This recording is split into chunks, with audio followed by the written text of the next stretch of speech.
उर्लियो सप्तकोशी 3 जिल्लामा आज बिहानैसम्म उच्च सतर्कता अपनाउन आग्रह। नेकपा माओवादी केन्द्रले मन्त्री अमनलाल मोदीलाई फिर्ता बोलायो। आज नयाँ मन्त्रीका रूपमा अनिता शाहले शपथ ग्रहण गर्ने। कक्षा 12 को नतिजा साउन मसान्त भित्र प्रकाशन गर्ने राष्ट्रिय परीक्षा बोर्डको तयारी। पार्टी बैठकमा गृहमन्त्रीको ब्रिफिङ। प्रमाण पुगे हाम्रै नेतालाई पनि अनुसन्धानमा तान्छौँ। कृष्ण बहादुर महरालाई सुनकाण्डमा आफ्नो भूमिका प्रष्ट पार्न निर्देशन। नक्कली सर्टिफिकेटका आरोपी सुनिल शर्मा पक्राउबारे ओलीको भनाई। कार्यकर्ताको उजुरीका आधारमा पक्रिँदै जाने हो भने कोही बाँकी रहँदैन। बङ्गलादेशी नागरिकलाई बन्धक बनाई फिरौती असुल्नेहरू पक्राउ। संसदमा एमालेको अवरोध बारे पार्टीमा ब्रिफिङ गर्दै प्रधानमन्त्रीको भनाई। सत्ता बाहिर बस्नुपर्दा ओलीजीलाई छटपटी भएको छ। कांग्रेसको स्पष्टीकरण। सरकार ढाल्ने बारे छलफल भएको छैन। प्रदीप पौडेल र शेखर कोइरालाको माग। सुन प्रकरणमा छानबिन समिति बनाउनु पर्छ। सुनिल शर्माको स्पष्टीकरण। गृह र अर्थमन्त्रीलाई नैतिक प्रश्न मात्र गरेको हुँ। पोखराको मुख्य चोकमा पृथ्वीनारायण शाहको प्रतिमा पुनर्स्थापना गर्ने तयारी। नगरपालिकाको भनाई। सडकमा रहेका सबै शालिकहरू 1 महिनाभित्र स्थानान्तरण गर्छौं। चटपटे पानीपुरी बिक्री रोक्ने काठमाडौँ महानगरको तयारी। मिथिला बिहारी नगरपालिकामा अख्तियारको छापा। ब्याङ्कको ब्याज दर घटाउने विषयमा ब्याङ्कर सङ्घसँग अर्थमन्त्रीको छलफल। गोराई सिमेन्ट प्रति लगानीकर्ताको देखिएन विश्वास। पहिलो दिन नै आत्तिए। ब्याङ्किङ उपसूचकमा 1% वृद्धि हुँदा दोहोरो अङ्कले बढ्यो नेप्से। भारतमा केन्द्र सरकारले पेन्सन रोक्न पाउने नयाँ कानुनको विरोध। हवाईको डढेलो मृतकको संख्या 93 पुग्यो। परिवारलाई सब बुझाउन चुनौती। र स्वास्थ्य सम्बन्धी जानकारीमा आज के कारणले हुन्छ मृगौलामा पत्थरी, यसका कारणहरू के हुन् र कसरी बच्न सकिन्छ, यो सम्बन्धी जानकारी चाहिँ देश विदेशका 35 महत्त्वपूर्ण खबर संक्षिप्त रूपमा लिएर आएका छौँ।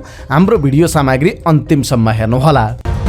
शुभ प्रभात। इन्साइड नेपाल न्युजमा यहाँहरू सम्पूर्णलाई हार्दिक स्वागत छ। म सुजन पौडेल। आज मिति 2080 साल साउन महिनाको 29 गते सोमबार, इस्वी सम्वत 2023 अगस्त 14 तारिक। आज साउन कृष्ण त्रयोदशी तिथि। दर्शक वृन्द, सदाका दिन जस्तै आज पनि हामी देश दुनियाँको ताजा अनि महत्त्वपूर्ण खबर अपडेट सहित तपाईँमा आज उपस्थित भएका छौँ। तपाईँले हाम्रो न्युज बुलेटिन कहाँबाट हेर्दै हुनुहुन्छ कृपया आफ्नो गाउँठाउँको नाम तलको कमेन्ट बक्समा लेखिदिनु होला। प्रस्तुत गरेको सामग्री मन परेको छ भने कृपया हाम्रो भिडियो सामग्रीमा एउटा लाइक अवश्य गरिदिनु होला। आजको समाचार सुरुवात गरौँ बाढी र पहिरोले पुर्याएको क्षति सम्बन्धी पछिल्लो अपडेटबाट।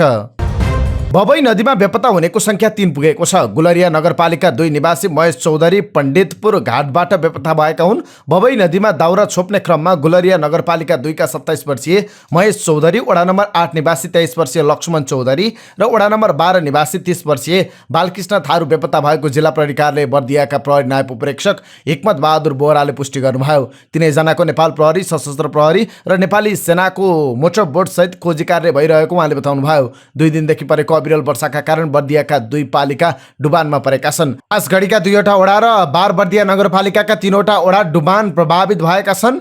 बाँसगढी नगरपालिका वडा नम्बर 8 को रेशमपुर र 9 को कुइनेटीमा 180 घर डुबानमा परेको जिल्ला प्रहरी कार्यालय बर्दियाका प्रहरी नायब उपरीक्षक बोहराले जानकारी दिनुभयो। त्यस्तै बारबर्दिया नगरपालिका वडा नम्बर 7, 8 र 9 मा 43 घर डुबानमा परेका छन्। उनीहरू स्थानीय छिमेकीको घरमा आश्रय लिएर बसेका छन्।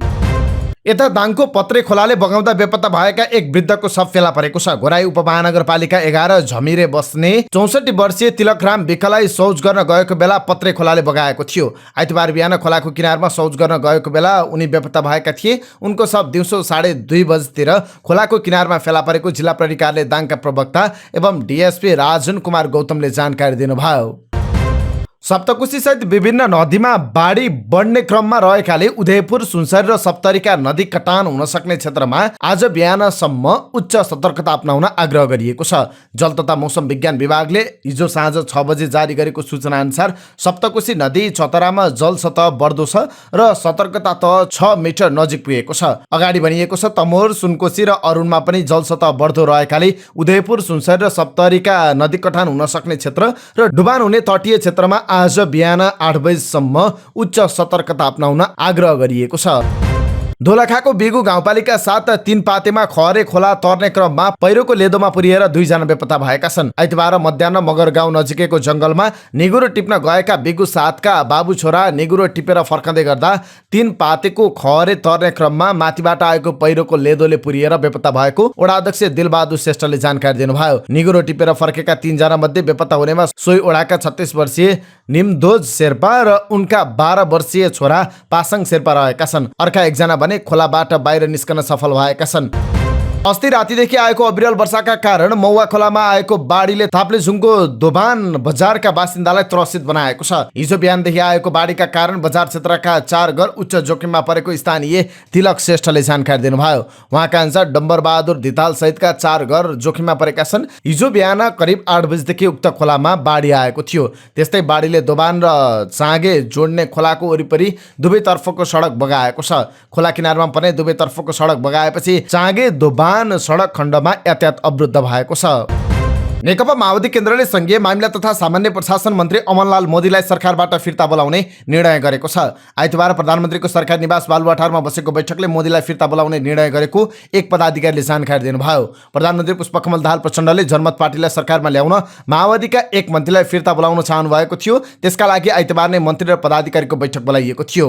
अब जनमत पार्टीकी नेत्री अनिता देवी नै संघीय मामिला तथा सामान्य प्रशासन मन्त्री बन्नुहुने भएको छ। आज बिहान 10 बजे उहाँले शपथ ग्रहण गर्ने कार्यक्रम रहेको छ।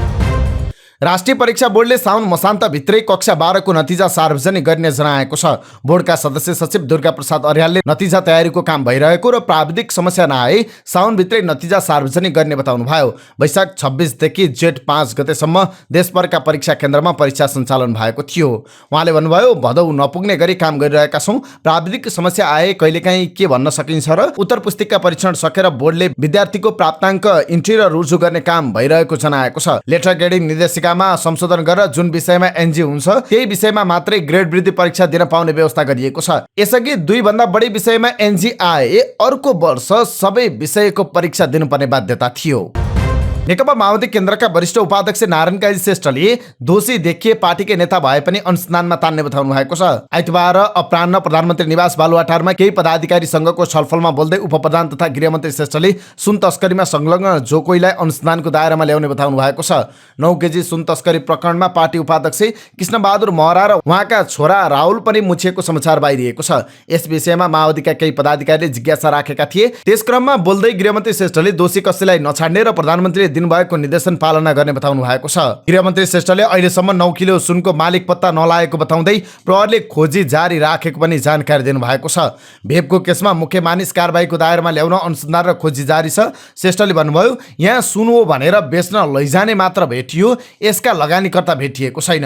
अहिले नै समाचारलाई आधार मानेर धारणा बनाइहाल्ने अवस्था छैन। उहाँले भन्नुभयो, यदि हाम्रै पार्टीका कोही नेता भए पनि अनुसन्धानको दायरामा ल्याउन निर्देशन दिएका छौँ, अनुसन्धान नगर्नु भनेका छैनौँ। श्रेष्ठले भन्नुभयो, पार्टीका नेता जोडिएको विषय क्लियर पार्नुपर्छ। प्रमाण भेटेसम्म कुनै संकोच मान्नु पर्दैन। हाम्रै नेताको पुष्टि भए कारबाही गर्नुपर्छ। त्यसमा यो त्यो हुँदैन गरिँदैन। मलाई प्रधानमन्त्रीले यही भन्नुभएको छ। श्रेष्ठले भन्नुभयो, केही पदाधिकारीले कांग्रेसका सांसद सुनिल शर्मालाई यही बेला पक्राउ गरेर फेरि अदालतले छाडिदिएको विषय उठाएका थिए। पहिले नै आएको कुरा अहिले किन एकाएक उठाएर पक्राउ गरियो भन्ने प्रश्न उठेको थियो। गृहमन्त्रीले जवाब दिँदै भन्नुभयो, तर यो सुरक्षा निकायको अनुसन्धान अहिले उहिले भन्ने रहेनछ। जुन बेला आवश्यक छ नियन्त्रणमा लिएर कारबाही गरिन्छ। फेरि सुनिल शर्मा मात्रै होइन, एकैपटक थुप्रै व्यक्ति पक्राउ परेका छन्। उनीहरूमाथि अनुसन्धान भइरहेको छ।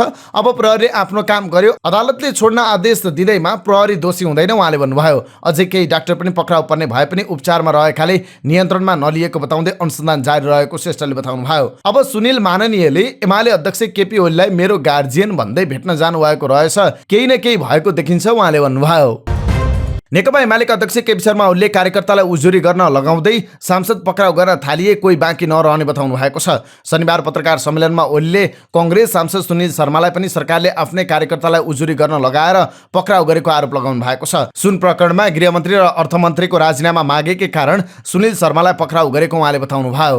उहाँले जननिर्वाचित सांसदलाई गिरफ्तार गर्दा सभामुखलाई जानकारी दिनुपर्नेमा सरकारले त्यति पनि नगरेको बताउनु भयो। सांसदलाई त यस्तो गर्न सक्छ भने सरकारले के गर्न सक्दैन भनेर तर्साउन खोजियो। उहाँले भन्नुभयो, उहाँले गृहमन्त्री असफल प्रमाणित भइसकेकाले राजीनामा गर्नुको विकल्प नरहेको बताउनु भयो।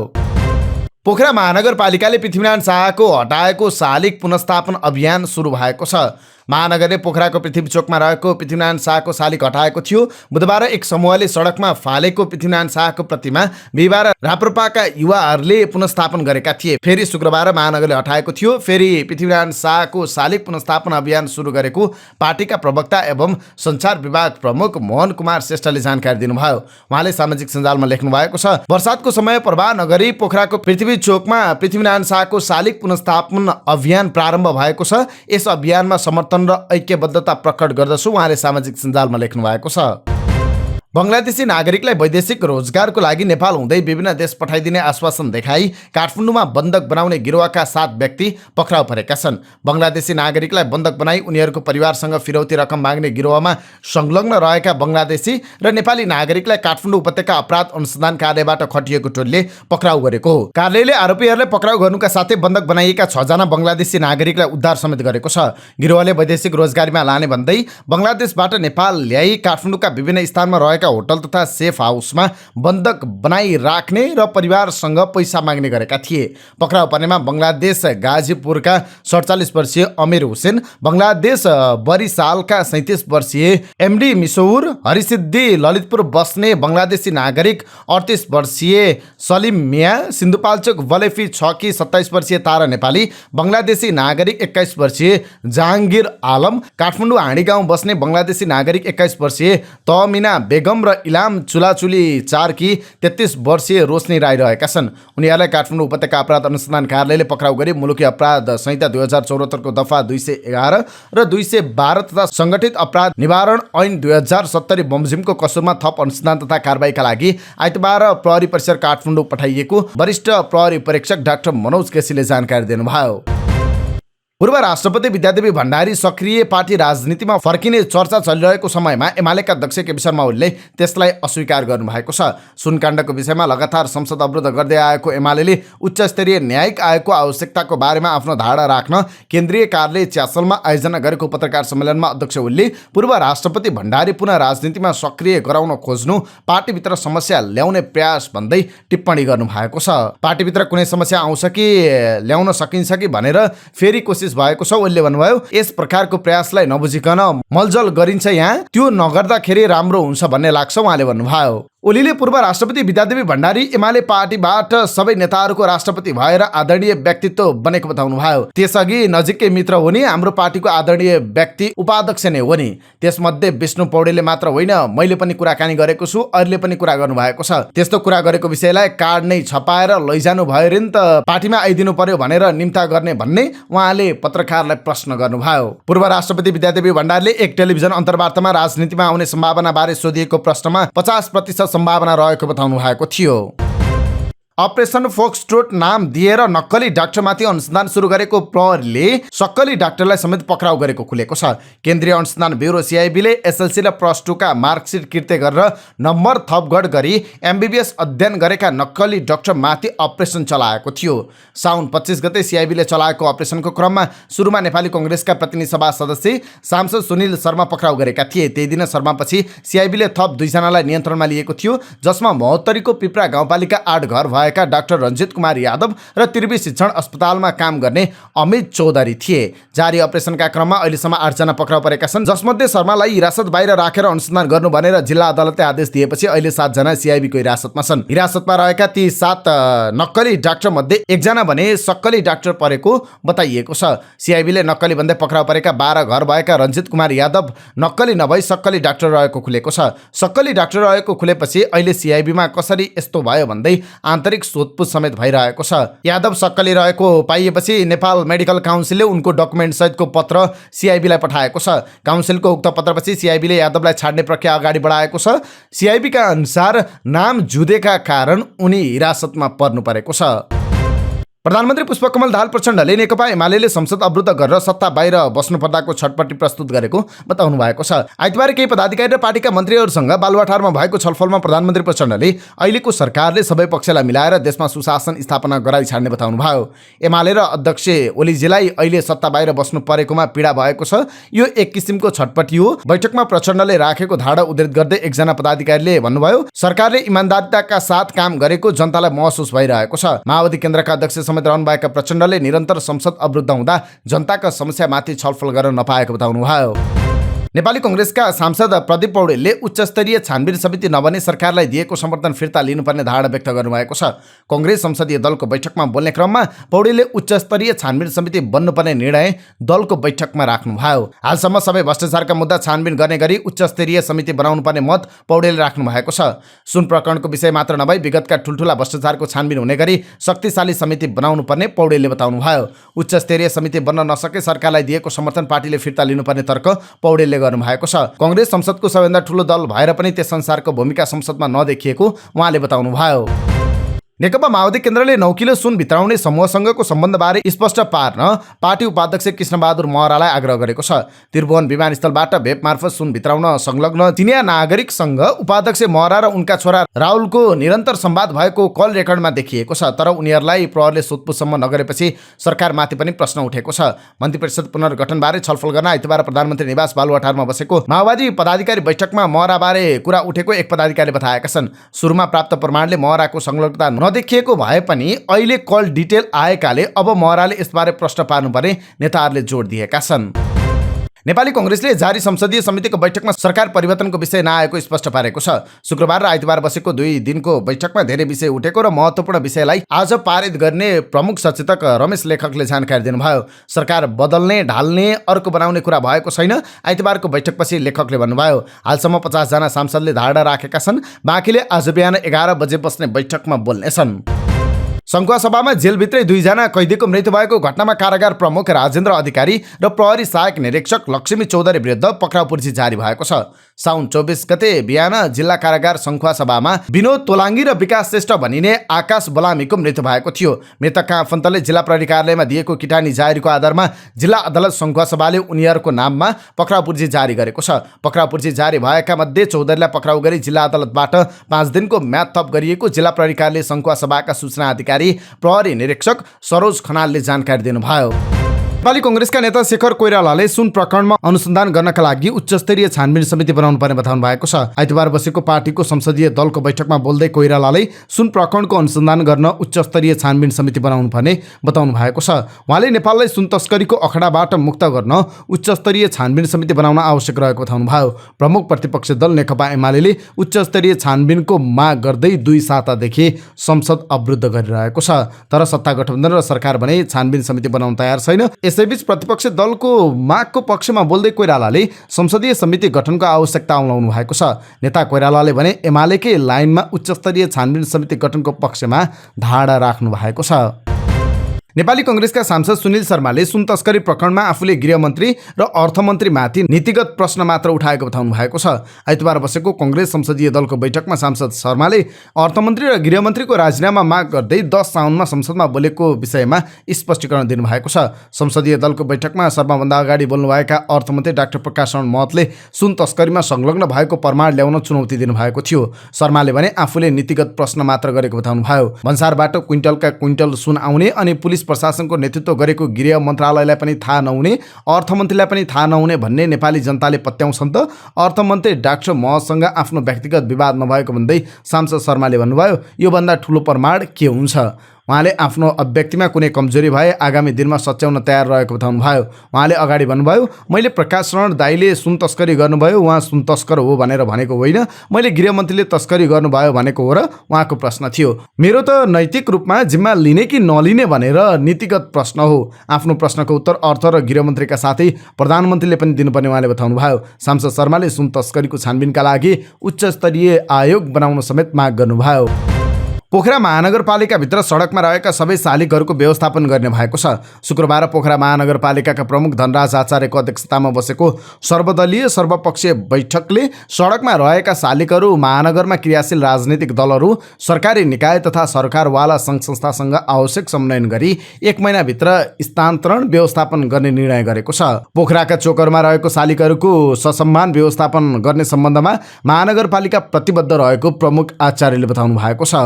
अहिले पोखराको ट्राफिक व्यवस्थापन समेत अरू कुरालाई ध्यान दिँदै अब सडकका बीचहरूमा शालिग राख्न सक्ने अवस्था छैन। उहाँले भन्नुभयो यस सम्बन्धमा सम्बन्धित सरकारवालासँग छलफल गरेर आवश्यक प्रक्रिया पूरा गरेर सडकमा रहेको सबै शालिगहरूको व्यवस्थापन छुट्टै गर्नुपर्छ। पोखरा महानगरपालिकाले निर्माण गरेको सहित तथा विभूति पार्कमा बाजा गाजा सहित सम्मानपूर्वक सबै शालिगहरूको व्यवस्थापनका लागि सबै सरकारवाला सहमत हुनुहुन्छ।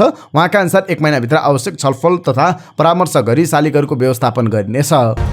काठमाडौँ महानगरपालिकाले खुल्ला रूपमा बिक्री हुने चटपटे पानीपुरी लगायतका पसलहरू केही समयका लागि बन्द गराउने तयारी थालेको छ। वर्षायामसँगै खुल्ला रूपमा बिक्री हुने खानाहरूमा सरुवा रोगको जोखिम बढेको भन्दै बन्द गराउन सकिने विषयमा महानगरमा छलफल भएको छ।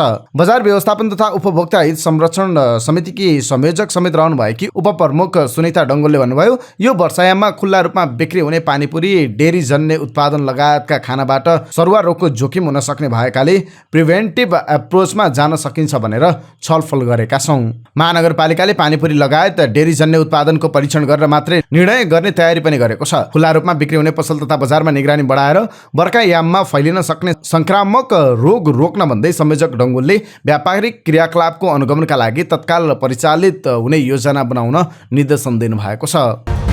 राष्ट्रिय तथ्याङ्क कार्यालयका सचिव तोयम रायले तथ्याङ्कलाई व्यवस्थित बनाउनका लागि हरेक जिल्लामा तथ्याङ्क कार्यालय राख्नुपर्ने बताउनु भएको छ। आइतबार राष्ट्रिय सभा अन्तर्गतको राष्ट्रिय सरकार तथा समन्वयन समितिको बैठकमा बोल्दै सचिव रायले तथ्याङ्कलाई व्यवस्थित गर्नका लागि हरेक जिल्लामा तथ्याङ्क कार्यालय खोल्न आवश्यक रहेको बताउनु भएको छ। उहाँले हरेक स्थानीय तहमा पनि कम्तीमा एउटा गणक राख्नुपर्ने बताउनु भयो। मिथिला बिहारी नगरपालिकामा अख्तियार दुरुपयोग अनुसन्धान आयोगले छापा मारेको छ। ज्येष्ठ नागरिकको सम्मानका लागि रकम निकासा भए पनि सम्मान नगरिएको आरोपमा अख्तियार कार्यालय बर्दिवासले छापा मारेको हो। नगरपालिका 9 अन्धुपट्टीका वडाध्यक्ष बिन्देश्वर यादवले अनुचित कार्य गरेको भन्दै अख्तियार दुरुपयोग अनुसन्धान आयोगको कार्यालय बर्दिवासमा उजुरी दर्ता भएको थियो। वडाध्यक्षले ज्येष्ठ नागरिकलाई सम्मान कार्यक्रमका लागि छुट्याएको 4 लाखको बजेटमा एक कर्मचारी राजकुमार मण्डलको नाममा पेस्की भुक्तानी लिएको तर सम्मान नगरेको ज्येष्ठ नागरिकहरूले बताएको सो निवेदनमा उल्लेख गरिएको छ। त्यस्तै वैदेशिक रोजगारीबाट फर्केका युवाहरूका लागि सिपमूलक तालिमका लागि 4 लाखको बजेटमा 3,98,325 रुपियाँ भुक्तानी लिएको। वडा नम्बर 9 अन्तर्गत स्ट्रीट लाइट जडानका लागि 8,09,21 रुपियाँ भुक्तानी लिएको। वडा कार्यालय खर्च मसलन्द फर्निचर इन्धन तथा सवारी मर्मतका लागि 4.5 लाखको बिल भरपाई पेश गरेको र त्यसमा 1,87,000 भुक्तानी लिएको सो निवेदनमा उल्लेख छ। ठगी तथा आपराधिक विश्वासघातको मुद्दामा भावना तामाङलाई 15 महिना 15 दिन कैद र पीडितलाई सुनसहित 90 लाख रुपियाँ क्षतिपूर्ति भराउने फैसला सुनाएको छ। भक्तपुर जिल्ला अदालतका न्यायाधीश महेन्द्र प्रसाद पोखरेलको इजलासले भावनालाई सो कैद र क्षतिपूर्ति सहित 15,000 रुपियाँ जरिवाना गराउने फैसला सुनाएको छ। त्यसैगरी भावनाले झुक्क्यानमा पारी आफ्नो नाममा पास गरेको जग्गा पनि फिर्ता हुने फैसला सुनाइएको छ। भक्तपुर जिल्ला अदालतका न्यायाधीश महेन्द्र प्रसाद पोखरेलको इजलासले गत साउन 17 गते ठगी तथा आपराधिक विश्वासघातको मुद्दामा भावनालाई दोषी ठहर गर्ने फैसला सुनाएको थियो। सोही इजलासले फुरुवा मोक्तानले हालेको विवाह मदर र भावना तामाङले हालेको वैवाहिक बलात्कारको मुद्दामा भने सफाई दिएको थियो। विवाहको नाटक गरी सम्पत्ति आफ्नो बनाएपछि जापान पुगेर डिभोर्स गर्न दबाब दिएकी भावना तामाङ विरुद्ध फुरुवाले जिल्ला प्रहरी परिसर भक्तपुरमा ठगी तथा आपराधिक विश्वासघातको जाहेरी दिएका थिए। सोही जाहेरीमा अनुसन्धान गरी प्रहरीले सरकारी वकिल मार्फत 2079 असार 10 गते भक्तपुर जिल्ला अदालतमा मुद्दा दर्ता गरेको थियो। दाङमा चेक बाउन्स मुद्दाका फरार प्रतिवादी पक्राउ परेका छन्। दाङ जिल्ला अदालतबाट चेक बाउन्स मुद्दामा दोषी ठहर भई फरार भएका घोराई उपमहानगरपालिका 16 लेटारका 31 वर्षीय वीरेन्द्र खड्कालाई प्रहरीले पक्राउ गरेको छ। रौतडमा रहेको श्रीराम सुगर मिल्स लिमिटेड अप्रत्याशित रूपमा 2077 साल साउन 11 गतेदेखि बन्द गर्ने सूचना प्रकाशित हुनु र 2080 साउन 4 गते बैंकले उद्योग बिक्री गर्ने सूचना प्रकाशित गरेको घटनाप्रति किसानहरूको ध्यानकर्षण भएको बताएका छन्। उनीहरूले उद्योग स्थापनाको समयमा स्थानीयहरूले भविष्यको लागि भन्दै जग्गा सहुलियतमा उद्योग खोल्न बिक्री गरेको र अहिले बन्द भएसँगै किसानलाई दैनिकी चलाउन असहज भएको बताएका छन्। उनीहरूले अप्रत्याशित रूपमा गरिएको टेन्डर प्रक्रिया रद्द गर्नुपर्ने, उद्योग सञ्चालनमा राज्य पक्षले आवश्यक समन्वय एवं सहयोग गरी सञ्चालन गर्नुपर्ने, उद्योगको नाम स्वामित्वमा रहेको जग्गा अन्य प्रयोजनमा प्रयोग गर्न नपाउने, उद्योगलाई धराशायी बनाउने कर्मचारी र दलालहरूलाई छानबिन गरी कारबाही गर्नुपर्ने माग सहितको ज्ञापन पत्र मन्त्री रिजाललाई बुझाएका छन्। सिमरिक एयरले नेपाल नागरिक उड्डयन प्राधिकरणको बक्यौता चुक्ता गरेको छ। प्राधिकरणका प्रवक्ता ज्ञानेन्द्र भुल्का अनुसार सिमरिक एयरले 31 साउन 2080 सम्मको बक्यौता 55,12,112 रुपियाँ प्राधिकरणलाई बुझाएको जानकारी दिनुभयो। यससँगै प्राधिकरणले सिमरिकको उडानमा लगाएको प्रतिबन्ध पनि हटेको छ। अख्तियार दुरुपयोग अनुसन्धान आयोगले धनुषाको शहीदनगर नगरपालिकाका इन्जिनियर राजेश कुमार चौधरीलाई 1 लाख रुपियाँ घुससहित पक्राउ गरेको छ। पर्खाल निर्माणको भुक्तानी दिने क्रममा सेवाग्राहीसँग घुस मागेको सूचना पाएर पुगेको अख्तियारको बर्दिवास कार्यालयको टोलीले 1 लाख रुपियाँ नगद र 1,75,000 रुपियाँको चेक सहित पक्राउ गरेको छ। इन्जिनियर चौधरीसँगै उनका साथी गुरुदेव यादव पनि पक्राउ परेका छन्।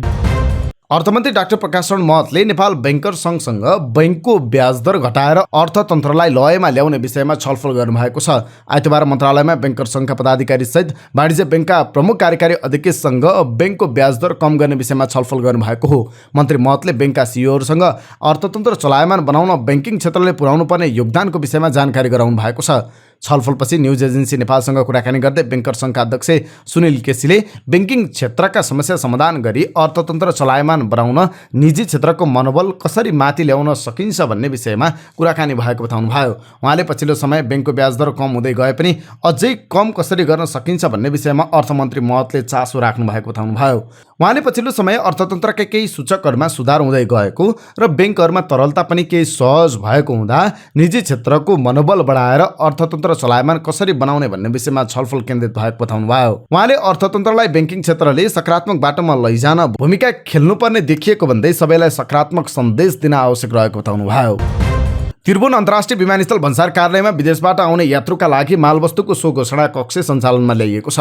विदेशबाट फर्किएका यात्रुले मापदण्डभन्दा बढी सुन, गरगहना, विदेशी मुद्रा, टिभी तथा मोबाइल फोन ल्याउने र सो घोषणा नगरी बाहिरिँदा भन्सार छली अनुसार कारबाहीको भागीदार हुने गरेका छन्। सो घोषणा कक्ष सञ्चालनपछि यात्रुले आफूसँग भएको मालवस्तुको स्वयं घोषणा गर्न पाउने तथा बढी भएको सामानको भन्सार महसुल बुझाइ सजिलै लैजान पाउनेछन्। विदेशबाट आउने यात्रुले अध्यागमन कक्ष पार गरेपछि भन्सार चेक जाँच एक्सरे मेसिनमा पुग्नु अगावै सो घोषणाको सुविधा पाउने भएका छन्। त्यसका लागि भन्सार कार्यालयले नियमित कर्मचारी सहित सो घोषणा कक्षको व्यवस्थापन गरेको छ। यसअघि यस्तो कक्ष नहुँदा यात्रु मापदण्डभन्दा बढी मालवस्तु लिएर जाने र भन्सार तथा प्रहरीको कारबाहीमा परि त्यस्तो मालवस्तुको दोब्बर मूल्य बराबर धरौटी र जरिवाना तथा थुनामा समेत पुग्ने गरेका थिए। विदेशबाट नेपाल फर्किने यात्रुले आफ्नो साथमा ल्याउन पाउने सुनका गहना, मोबाइल तथा टेलिभिजन सम्बन्धी पछिल्लो व्यवस्था अनुसार महिलाको हकमा 50 ग्रामसम्मको सुनको गरगहनामा भन्सार तिर्नु पर्दैन। त्यसैगरी पुरुषको हकमा 25 ग्रामसम्मको सुनको गरगहनामा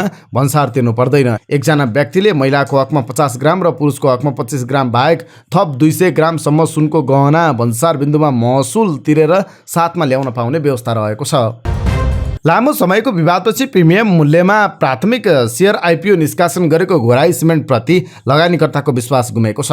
पहिलो कारोबार दिन नै कम्पनीको सेयर मूल्य प्रति किता 56.50 पैसाले घटेको छ। आइपिओ सूचीकृत भएको जुनसुकै कम्पनीको सेयर मूल्य केही दिन लगातार बढ्ने गरेको छ। तर यो कम्पनीको सेयर मूल्य पहिलो दिन नै 9.99% घटेर कारोबार भएको छ। आइतबार सो कम्पनीको सेयर मूल्य सर्वाधिक घट्नेमा पहिलो नम्बरमा रह्यो। यसले आगामी दिनमा पनि लगानीकर्तालाई अताल लिएर सेयर बिक्री गर्नतर्फ अग्रसर हुन सक्ने देखिएको छ। लगानीकर्ताले यसरी आत्तिएर बेच्दा आगामी दिनमा पनि यो कम्पनीको सेयर मूल्य अझै घट्न सक्छ। घोराईले आइपिओ जारी गर्दा अङ्कित मूल्य 100 रुपियाँमा 335 रुपियाँ प्रिमियम मूल्य थप गरेको थियो। यसरी कम्पनीले प्रति किता 435 रुपियाँमा आइपिओ बिक्री गरेको छ। नेपाल स्टक एक्सचेन्जमा गत बिहिबार सूचीकृत भएको कम्पनीको आइतबार पहिलो कारोबार 565 रुपियाँमा खुलेको थियो।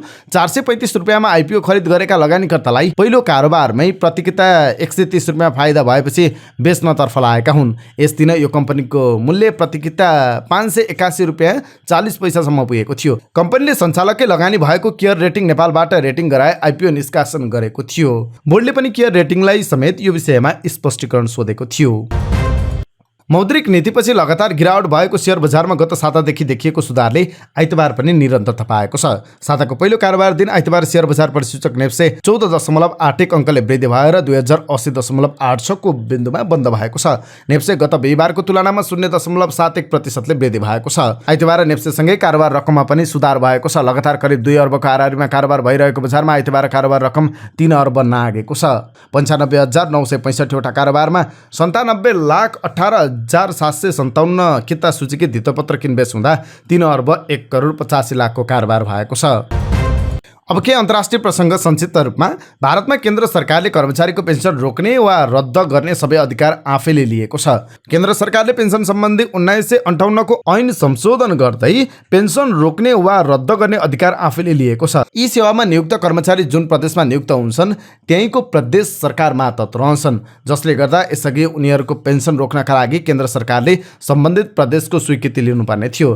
तर नयाँ कानुन अनुसार कुनै पनि अवकाश प्राप्त कर्मचारी गम्भीर अपराध वा गम्भीर मामिलामा दोषी पाइएमा उनीहरूको पेन्सन केन्द्र सरकारले रोक्न सक्नेछ।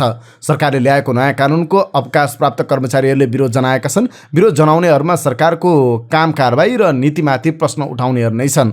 उनीहरूले आफूहरूलाई सरकारको गलत कामको विरोधमा बोल्नबाट रोक्नका लागि पेन्सन रोक्ने अधिकार केन्द्र सरकारले आफ्नो हातमा लिएको आरोप लगाएका छन्। अमेरिकाको हवाई टापुको माउई जङ्गलमा लागेको डढेलोका कारण मृत्यु हुनेको सङ्ख्या 93 पुगेको छ। आगो बस्तीसम्म फैलिँदा हालसम्म 93 जनाको मृत्यु भइसकेको छ भने कयौं घाइते भएका छन्। विपत्तिको चेतावनी दिने इमर्जेन्सी साइरन नबज्दा जनधनको व्यापक क्षति भएको भन्दै जनसाधारण क्रुद्ध भएका छन्। डढेलोले हवाईका ग्रामीण क्षेत्रमा व्यापक क्षति भएको छ भने भवनहरू ध्वस्त भएका छन्, अस्पतालहरू भत्किएका छन् र सयौं विस्थापित भएका छन्। हजारौं गाडीहरू जलेका छन्। अधिकारीहरूले 2200 भन्दा बढी भौतिक संरचना नष्ट भएको तथा 5 अर्ब 50 करोड भन्दा धेरैको धनमाल नोक्सानी भएको बताएका छन्। आगलागीबाट भएको क्षतिको पूर्ण विवरण भने आउन बाँकी छ। आगोमा जलेर ज्यान गुमाएकाहरूको DNA परीक्षण गरी परिवारलाई बुझाउन चुनौतीपूर्ण बनेको छ। अब आजका लागि स्वास्थ्य सम्बन्धी जानकारी। स्वास्थ्य सम्बन्धी जानकारीमा आज हामीले कस्ता व्यक्तिलाई मृगौलामा पत्थरी हुने गर्छ यो सम्बन्धी जानकारी लिएर आएका छौँ। प्रत्येक वर्ष आधा लाख भन्दा बढी मानिसले मृगौलाको पत्थरीको समस्या भोगिरहेका छन्। 10 मध्ये 1 व्यक्तिमा जीवनमा कुनै न कुनै समयमा मृगौलामा पत्थरी हुने विज्ञहरूको अनुमान छ। यो आम समस्या बन्नुको पछाडि अव्यवस्थित जीवनशैली र खानपान नै मुख्य कारण हो। मृगौलाले रगतलाई सफा गर्ने क्रममा त्यसमा भएको अनावश्यक तत्त्वलाई हटाएर पिसाबको माध्यमबाट शरीर बाहिर फाल्छ, तर रगतमा शरीरलाई आवश्यक नपर्ने खनिज तत्त्वको मात्रा अत्याधिक बढ्छ र मृगौलाले ठिकसँग काम गर्न सक्दैन। ती अनावश्यक तत्त्व पिसाबबाट बाहिर जान सक्दैन र ढुङ्गा बनेर बस्छ, जसकारण मृगौलामा पत्थरी हुन्छ। पत्थरीका कारणहरूमा सबैभन्दा पहिलो पानी कम पिउनु। पिसाबमा विभिन्न किसिमका खनिज तत्त्व हुन्छ। पानी पिएपछि खनिज छानिँदै पिसाबबाट निस्किन्छ। जब पिसाबमा पानीको मात्रा कम भई खनिजको मात्रा बढी थिग्रिन्छ त्यसपछि त्यहाँ ढुङ्गाको विकार बन्छ। त्यसैलाई मृगौलाको पत्थरी भएको भनिन्छ। त्यस्तै कसैमा जन्मजात रगतमा समस्या हुन्छ जसले गर्दा पिसाबमा खनिज मात्रा बढी हुन्छ, जसले मृगौलामा पत्थरी बन्ने सम्भावना बढ्छ। यस्तोमा पानी धेरै पिएमा पनि ठिक हुँदैन। त्यस्तै खानपान। पालुङ्गो साग, रातो मासु, गुलियो परिकार, गेडागुडी, काजु, बदाम उच्च मात्रामा अक्जोलेट हुन्छ। अक्जोलेट भएका खानेकुरा अत्याधिक खाँदा त्यो पिसाबमा जम्मा भएर ढुङ्गाको रूप लिन्छ। त्यस्तै क्याल्सियम, कार्बोहाइड्रेट, प्रोटिन, खनिज र बोसो भएको खानेकुरा शरीरलाई आवश्यक भन्दा बढी खाने तर फाइबरयुक्त खानेकुरा पटक्कै नखाने बानीले पनि मृगौलामा पत्थरी हुन सक्छ। त्यस्तै युरिक एसिड भएकाहरूलाई पनि मृगौलाको पत्थरी हुने सम्भावना बढी हुन्छ। युरिक एसिडको स्तर बढेमा पिसाबमा खनिज बढी हुन्छ जसले मृगौलामा पत्थरी गराउँछ। त्यस्तै अत्याधिक मोटोपन पनि मृगौला पत्थरीको लागि जिम्मेवार मानिन्छ। त्यस्तै शरीरमा पत्थरी हुँदा मदिरा सेवन गरेमा जान्छ भन्ने गलत भ्रम रहेको पाइन्छ। जस्तोसुकै पिएले ढुङ्गा बगाउन सक्दैन। यसले तरल पदार्थ बढाइदिन्छ जसले गर्दा पिसाब लाग्ने मात्र हो, यसले ढुङ्गालाई झन बढाउँछ। अब यसका लक्षणहरू। मृगौलामा बन्ने पत्थरी मूत्र बाहिनी नलीमा आएर अड्किन सक्छ। यस्तोमा कोखा दुख्ने र सो दुखाइ पछाडि पिठ्युमा सर्ने हुन सक्छ। पत्थरीको आकार सानो भएमा लक्षण नदेखिने र त्यो पिसाब गर्दा आफै जान सक्छ। यद्यपि मध्यम तथा ठुलो साइजको पत्थरीले सामान्यतया दुःख दिन्छ। कसैलाई सहन नसक्ने गरी कोखा दुखेर पिसाब नै बन्द हुन सक्ने सम्भावना देखिन सक्छ। पत्थरी कुन भागमा छ र आकार कति ठुलो छ भन्ने आधारमा पनि लक्षणहरू देखा पर्छन्। अब यसको उपचार कसरी गर्ने त? पिसाब जाँच, भिडियो एक्सरे र सिटी स्क्यानबाट मृगौलामा पत्थरी भएको निर्कोल गरिन्छ। यसपछि उपचार प्रक्रिया अगाडि बढ्छ। पत्थरीको प्रकार, आकार, स्थान र संरचना अनुसार मृगौलाको पत्थरीको उपचार गर्ने थुप्रै तरिकाहरू छन्। 6 देखि 7 मिलिमिटर भन्दा सानो ढुङ्गा भएमा औषधि खाएपछि पिसाबसँगै आफै बाहिर निस्कन्छ। त्यस बेला शल्यक्रियाको आवश्यकता पर्दैन। तर 1 सेन्टिमिटर भन्दा ठुलो ढुङ्गा भएमा वा अवरोध र दुखाइको कारणले शल्यक्रिया गर्नुपर्ने हुन सक्छ। मृगौलाको पत्थरीको शल्यक्रियाको लागत उपचारको प्रकारमा निर्भर गर्छ। त्यस्तै अहिले आधुनिक प्रविधिबाट बिना चिरफार, दूरबीन र लेजर प्रविधिबाट पनि पत्थरीलाई निकालिन्छ। उपचार नै नगराई अरूको सल्लाहमा जथाभावी ढुङ्गा गलाउने भन्दै औषधि खाने गरिन्छ, जुन गलत अभ्यास हो। कुनै पनि औषधिले पत्थरीलाई गलाउन सक्दैन, मात्र ढुङ्गालाई झार्न सक्छ। त्यस्तै पत्तरी एकपटक भइसकेपछि बल्झिने सम्भावना 50% रहन्छ, जसमध्ये 20%मा शल्यक्रिया गर्नुपर्ने हुन सक्छ। तर मृगौलाको उपचारपछि आफ्नो दैनिक जीवनशैली, आहार र व्यायामका कुरामा परिवर्तन ल्याएमा बल्झिने सम्भावना कम हुन्छ। साथै एकपटक पत्तरी देखिएको छ भने मूत्र रोग विशेषज्ञसँग बेला बेलामा सल्लाह लिन आवश्यक छ। यिनै समाचार सामग्री सहित हामी समाचारको अन्त्यमा आइपुगेका छौँ। प्रस्तुत गरेको समाचार सामग्रीमा तपाईँको केही टिका टिप्पणी भए तलको कमेन्ट बक्समा लेखिदिनु होला। दैनिक रूपमा सत्य अनि तथ्य खबर अपडेटका लागि हाम्रो यस युट्युब च्यानललाई सब्स्क्राइब गर्न नबिर्सिनु होला। अबदेखि हाम्रो बेलुकीको न्युज बुलेटिन तपाईँले हरेक दिन 5:30 बजे हाम्रो यस युट्युब च्यानलमा हेर्न सक्नुहुन्छ। जहाँ जाँदै प्रस्तुत गरेको सामग्री मन परेको छ भने कृपया हाम्रो भिडियो सामग्रीमा एउटा लाइक अवश्य गरिदिनु होला। तपाईँको बाँकी पल सुखद रहोस्।